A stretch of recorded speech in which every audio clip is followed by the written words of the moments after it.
Welcome back, everybody. We got ourselves a BSJ replay analysis. This is a 5900 Mars replay. He says he's fairly new to Mars, only has 15 games right now, but I see you crush with him on stream, and I think he's good. A few moments later. And so what I want you and everyone else to realize is when you're a useless piece of shit, Banana slam jam.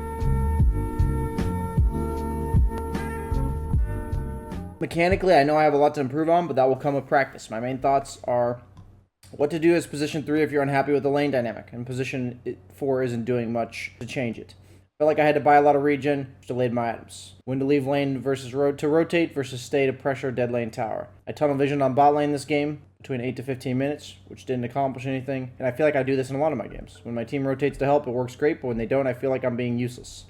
Once their bot tier 1 was dead at 17 minutes, I felt like I had more confidence in my movements, but it took too long, and I don't see how we realistically taken bot tower sooner, as I didn't get rotations for my teammates.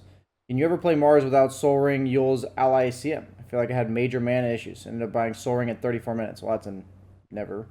Also, itemization on Mars in general. I think Blink was needed this game because Void doesn't want to go in first. Vlad's was to buff my Void, and mana sustain, but looking back, don't think it was good. I think BKB right after Blink or Halberd would have been better. How do you prioritize targets? Probably nothing worth watching past 25 minutes. Game was basically over. Okay, so watch until the 25-minute mark. So I think offlaner, or like players in lower Mars I've been seeing, they just buy way too much regen, even in 6k. Like, it's obviously significantly lower than 9k, but it's like, you're just buying too much regen. You can always fly yourself more. Like Tango Salve, give yourself an extra gauntlet of strength or something. You know, an extra 2 branches. You're just playing the lane with less net worth of items that actually do anything. Yeah, that's what couriers are for. A little bit of pathing, unfortunate stuff going on there.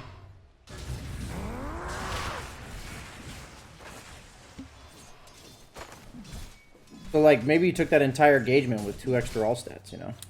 And then, like, you have 2 tangos left right now, and then you'd be flying yourself regen. Just, it's like the same items, different order, and it's like way more efficient. At your bracket, that definitely matters. Okay,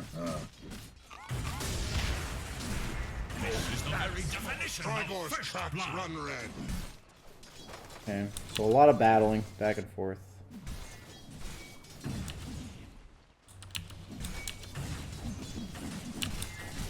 So what you're seeing as like an offlane player is the games where you have to go tranquils. This comes with realization over time that there's some games where you can't get bracers and also have regen. The games where you're like struggling on regen, but you can also go bracers, are simply games where you have a lot of CS, right? Because you have enough gold to buy a bunch of regen, but also make yourself stronger with bracers. Like, this is a game where, based on the very start of the lane, I probably would have ferried myself that extra salve that I would have used after the initial engagement, and then I would have flown myself like a ring of regen, and then I would have just gone straight tranquils. That's kind of just what you have to do. You told me, I knew what I was going to see based on the replay, or based on your analysis of the replay, but that's why I made an entire build on this Mars shit. Is like, you didn't really recognize that the lane was kind of over at like a minute and a half in. You had lost the engagement early because Disruptor took so much of your guys' regen, and you didn't get any kills. And then they got that pull off. The lane's just fucking over. Like, going any items that make you strong in this lane, it's over. And I made that whole video on it. Because I took so long to do this replay, it might have been released afterwards. But it was the whole video where I talked about like the Tranquil Soul Ring Mars build versus the like phase double bracer. And this is a lane where you're weak, and you're going for a build that implies you're strong. So you're going to run out of regen, is what's going to happen, right?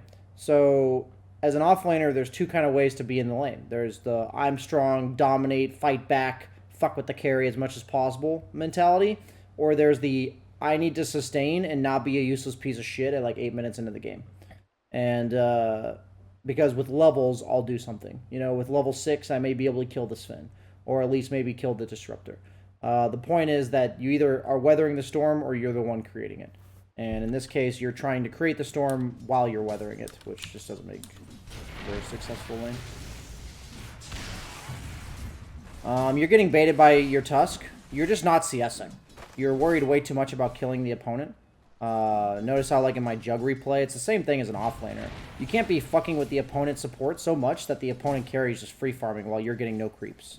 It's like a balance. You are a core. You have to farm. This entire lane, you've put way too much priority on fucking with the disruptor at the expense of your own CS. Which, if you watch me, like, I just don't do that. And it's really important that you don't do it either. Spearing for creeps feels bad, man. I will almost never do that. I'll tell you right now, if you want to get better at Mars, don't spear for creeps. Unless you have, like, Tranquil Soaring. Like, I'd be Wing those creeps. Get those last hits. You have a stick. Get the other Centaur. W that shit. There you go. Took you long enough. That should help. So yeah, just imagine if you went like the Cuck Tranquils build, right? You would have Tranquils. You would be ferrying out some clarities now and then.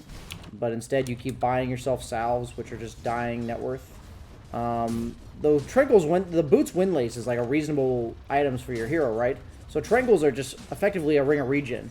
That you're costing yourself to have all of that regen.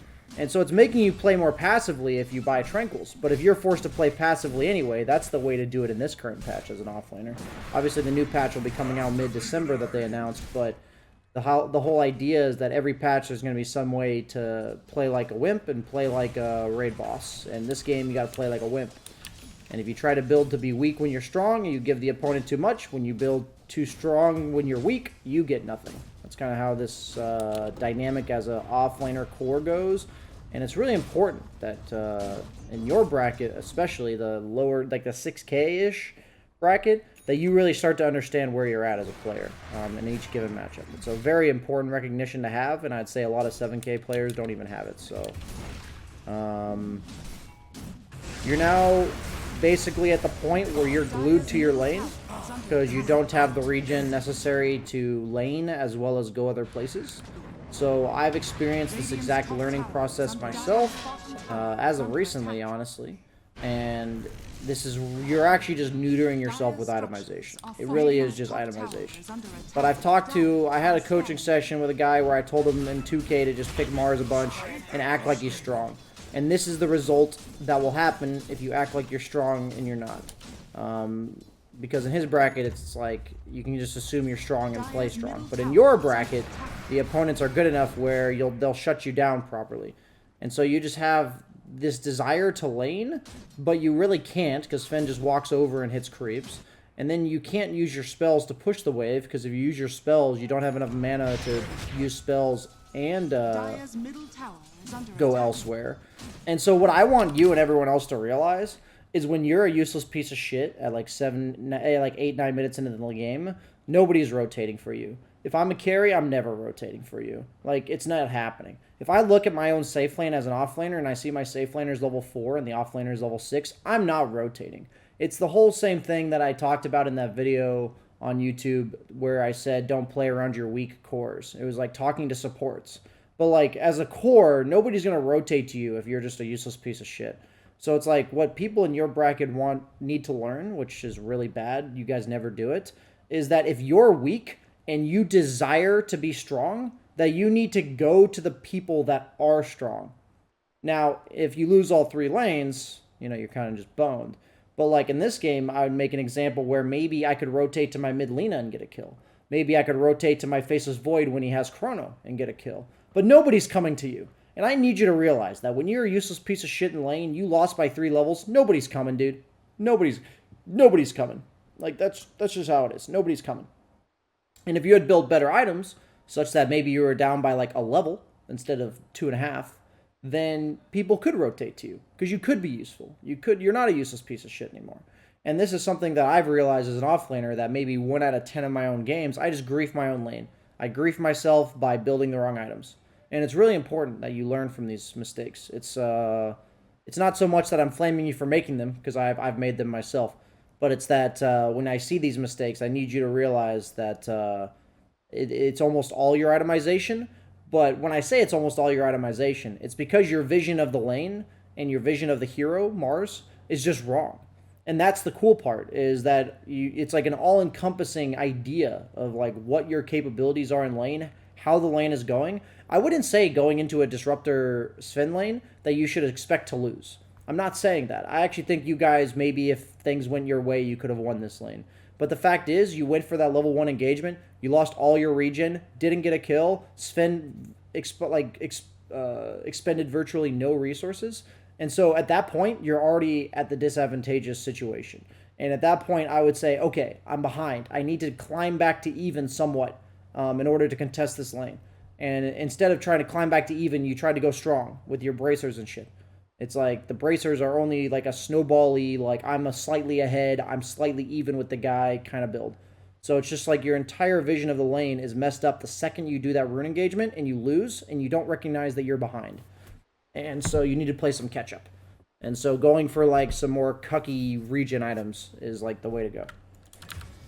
Just important that you see that. I would like you to be looking at these fights, but with your items you also can't rotate. You also can't be using spears like that if you're not going to have clarity flown out to yourself. So like this is the point in the game where you need to make a conscious choice. Are you showing up to fights and being a cuck, or are you still playing this lane? And since you've chosen with the items you're playing to still play this lane, that's what FaZeBoot's Bracer tells me, is that you need to be able to spam your spells in order to pressure, but then also not be a useless piece of shit. So in this case, if you were going to go soaring, it'd be great to go right now. And that's because you're recognizing exactly what you're doing in the game, why, and how you're going to do it. So the point here is that you need to ask yourself on whatever hero you're playing, if I want to pressure, what do I need? I need mana, I need this, I need that. And you can't buy strong items like FaZe Bracer, like I'm going to be strong items, and then be useless while you're farming your blink. Okay? So it's like, you have to be useful as you're farming your blink on whatever hero you're playing. So if you can win your lane without spamming your spells, like without using spear to push the wave, and you can just be pushing the wave with your W, and then you don't need to buy that mana item to go for your blink, then that's fine. If I saw that game plan, I'd be like, okay, maybe he's prioritizing a bit less pressure, but he's saving his mana. But in this case, you don't have enough mana to spear Arena W, like even with stick charges. So this is what I expect when you're new to a hero. I expect the way of playing and the itemization to just not line up at all. And I need you to see this lack of cohesiveness between your build and your play.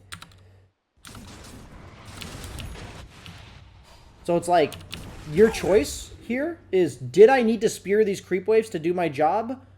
Or should I have held my spear? And whatever your answer is, those are the items you need to buy. So if you didn't need to spear those creep waves, then you could maybe go skimpy and just buy a couple clarities. But if you're thinking to yourself, to do my job in this game, I had to spear those creep waves, buy a fucking Soul Ring. Like, that's Dota. What is your job? What does it take to do it? What items do I need to buy to enable myself to do it? And it's not the point of, I need this blink, like, I have to be a bit greedy. It is, at this current moment, what is my job? What do I need to do it? Be as strong as possible at all given moments in the game. So I hate to see you spamming your spear without a Soul Ring, because that is the complete opposite of what I'm saying here, right? Dire's middle tower is under attack. So like, that rotation's fine. Just wish you had more mana. The way you're playing right now is reasonable in regards to, this is a game plan, but you don't have the items to do your game plan, is all I can really say here. Like, I would rather your blink be delayed by effectively maybe 600 gold, because you're going to get more gold out of having a Soul Ring, than to play like this as you're farming your blink. I think it's taking you longer to get bottom tower because you can't arena here. You can't do anything. You're taking part in fights with no mana. I'd say 98% of what's going wrong here is your itemization. But there's so many things that go into itemization that I've talked about already, that I need you to think about those things, not the fact that your items are wrong. I need you to think about why your items were wrong.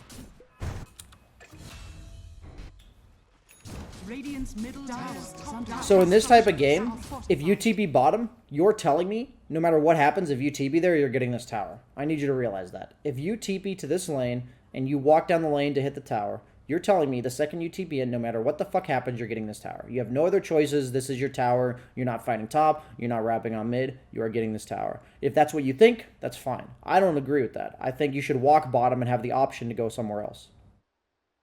And usually, you need the option to go somewhere else if you're not the strongest hero in the game. If you're not somebody that just says, I do whatever the fuck I want, walk at a tower, it's mine.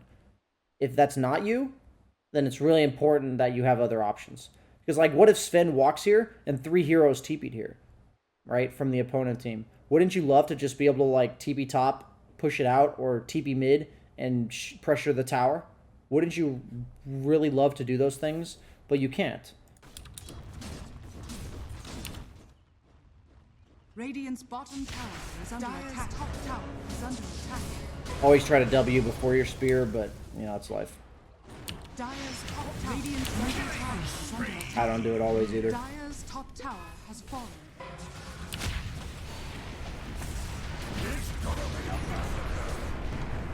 Dire's top Oh, crazy. tower You had is mana under to fight, attack. and now you're winning the fight? That's crazy.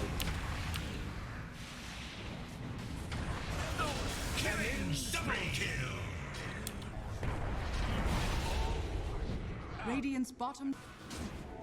Dire's This is not a middle thing. tower is under attack. This and this, not a thing. Not a thing. Not a thing. Not a thing, offlane players. Not a thing. Not a thing. Is it a thing, BSJ? No, it is not a thing. Not a thing. Okay. Farming stacks, while this looks like that, as an offlaner, not a thing. Not a thing. Do I see this happen in my 8K games? Yes. Does it make me want to vomit? Yes. Dire's middle tower is under attack. Look at the opponent team. Radiant's bottom tower Wouldn't you have is under loved to attack. kill this tower and then fight this? Wouldn't you have loved to kill this tower and then fought this at the mid tower? Why are you not able to fight this? Because your bottom push was delayed, because this is not a thing. Why is it not a thing? Because you could be pressuring, you're not pressuring, and when you don't pressure, when you could pressure, the opponent gets shit for free. That's how it works. That's how Dota works. This is a perfect proof of concept. This example right here is perfect. Thank you for fucking this up. I very much appreciate it. It's actually perfect, man. Dire's middle tower is under attack. Radiant's And then you lose mid tower. Your team takes a fight without you. But they actually end up winning it. I think you could have kept that mid tower. Honestly. This was all good. Afterwards, notice how the entire process you did here was great. It was like 30 seconds slow. Why was it 30 seconds slow? Because you could have been pushing a wave and you chose to jungle a camp. Dota is a simple game. Jungle when you could be pushing a wave, pay the fucking price. Simple fucking game. Simple game. Very simple game. All of your rotations have been reasonable. You either didn't have the items to do them, or you took too long to do them. So that's good. Meaning you're on the right track. You should never TP like this. You should always walk. You're TPing way too much as an offlaner. The fact that you walked towards mid and cleared it and then walked bottom, that's way better than other things you could have done. So, like, that's, like, even though I said you shouldn't have TP top, at least you did that. That's good. Yeah, I mean, you should have had a soul ring at fucking, you know, 12, or, like, 8 minutes into the game. So the fact that you're feeling like you need one at 30 makes a lot of sense. This is just not understanding how much mana Mars needs. He pretty much always needs either soul ring, bottle, or he's so strong that he doesn't need either because he can just bully. Okay, so you went for the back door on the tower there. Did you die to a Rubik spear? Is that what happened? Yeah. By the way, your E blocks spear. I'm sure you may know that, meaning like your E counts as a spell. So against Rubik, it's really important to learn how to toggle your E, similar to a Pudge toggling Rot. Dire's middle tower has fallen. Yeah, these TPs to your own safe lane are just bad. Bottom tower is under attack.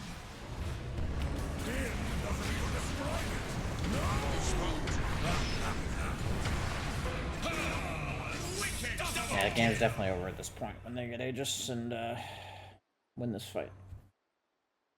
But yeah, I think you noticed a lot of things you did wrong, and you felt a lot of the things you did wrong. I hope this made the whole image of why what went wrong happened for you, and moving forward, it's something for you to learn from. I think this is a good replay to show me, because you're really not that far off, but these little factors that are making you off are going to snowball really quickly on a hero that just needs what it needs. It needs mana. It needs the ability to be at fights. It needs the ability to pressure lanes when it can. You know, like, you're doing little things wrong that are just ruining your game. So, hope you learned something, buddy. If you liked this video, please like, comment, subscribe to the YouTube channel, all that shenanigans, because at the end of the day, YouTube does care about that. You may not care about it, I may not care about it, but the YouTube algorithm does. So please do.